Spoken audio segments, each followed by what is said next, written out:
Okay, we have a Haas CNC Toolroom lathe, model TL-1, serial number 3082167.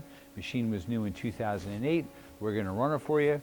Machine has 16-inch swing by 30-inch centers, 8.5-inch swing over the cross slide, an 825 spindle nose with a 2.31-inch hole through the spindle. He's running it right now through the pendant, the carriage to the right and left. You can also use the hand wheels, which we'll do later. That's the cross slide.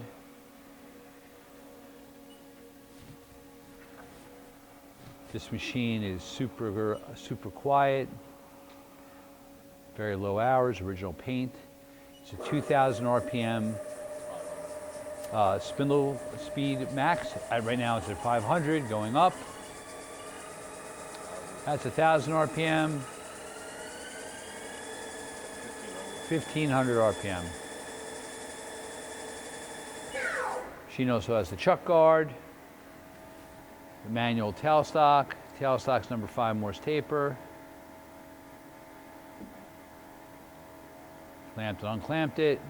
Also used the manual hand wheels. They turn into a pulse generator. No, actually it's not a pulse generator, it's a regular manual hand wheel. Plain hand wheel. Yep, there you go. There you go. Okay. Hey, thank you for watching our video.